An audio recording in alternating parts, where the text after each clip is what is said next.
Hey folks, how you guys doing today? Jimmy Roberts here, your local real estate professional. And as you all know, one of my many hats that I wear in the real estate business is as a real estate appraiser. As a matter of fact, I've made my living as a real estate appraiser for the past 17 plus years in this particular profession. Now, why do I bring that up? I bring that up because during that time frame, I've seen and heard a lot of different, very horror stories, for lack of a better term for it. And I've experienced them myself. As a matter of fact, some of you all may understand or may even remember that one of the reasons that I actually got into the appraisal profession was because I had a series of horrible appraisals. That is correct. I got into appraising because I had a series of horrible appraisals, and it really irked me to the point where I had to find out what was going on, and from that, from me working through that process, I got into the appraisal industry. It really bugs me when even today, some almost 20 years later, the same stuff that was happening to me then is happening to people today. So over the course of the next probably 3 or 4 videos, I'm going to share with you a portions of an appraisal that was shared with me. Uh, it was bad appraisal. There's just no way around it. I don't particularly like to go after appraisers and talk about their particular workmanship or whatever, but this was a bad appraisal. And it has the problem that I have with it is not only was it a bad appraisal, but the standards that I'm held to appear to be different for other folk, or at least other stuff seems to go through depending on the lending institutions and government regulations that other people seem to be dealing with. And we're going to talk through that to some of those things later on.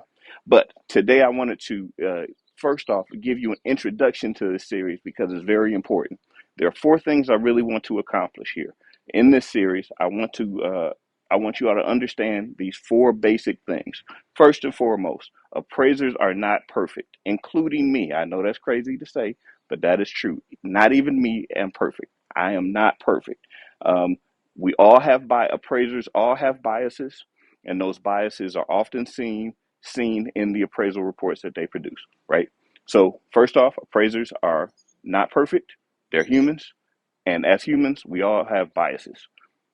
Doesn't necessarily mean it's going to be a bad thing, but that is something that you have to be aware of. That's one. 2, appraiser standards. There are appraisal standards. There really are. Uh, those things are set forth. They're readily available, and they're supposed to be adhered to. Uh, however, however, sometimes, oftentimes, many times, I don't know, however you decide to choose it, uh, those standards are not applied or followed for everybody. That causes problems. Okay, so there you go. So that's number 2. There are appraisal standards, but they're not often followed or followed up on as aggressively as they are with some people in some properties than other people in other properties. That's 2.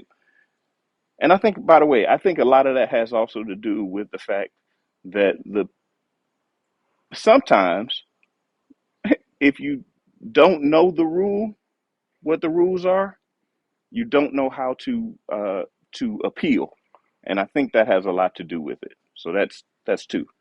3, when appraisals are done poorly, crappy, shitty, however you want to put it, when they're done that way, it affects not only that property that the appraisals appraised on, the subject property, but it has a lasting impact far beyond that one individual appraisal.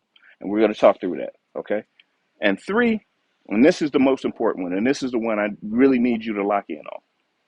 I need you to understand that you, as a homeowner, as a potential buyer, as a realtor, as an appraiser, as a mortgage officer, whoever it is dealing in the real estate industry, you need to understand how to read and interpret an appraisal, plain and simple. Why? Because especially in relation to real estate, as long as we still have appraisals, you need to understand how your property or a property that you're interested in is going to be valued.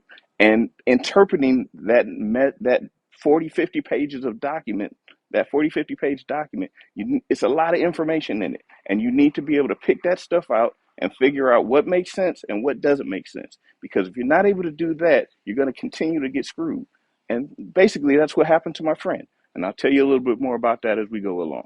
Okay, so there you go. Those are my 4 objectives for this series that I need you to pick up. Okay, so if I don't say it again, I need you to get that. 1, appraisers have biases. 2, there are appraisal standards that need to be adhered to. 3, when appraisals are done poorly, it affects not only that property, but all the properties around it. And 4, as a homeowner or anybody interested in real estate, especially residential real estate, you need to understand how to interpret and challenge a real estate appraisal. Okay, so we're going to cover all of those items in this short series. All right, so that's my video number 1, the introductory video. Look for further videos coming up in the next few days. All right, talk to you later.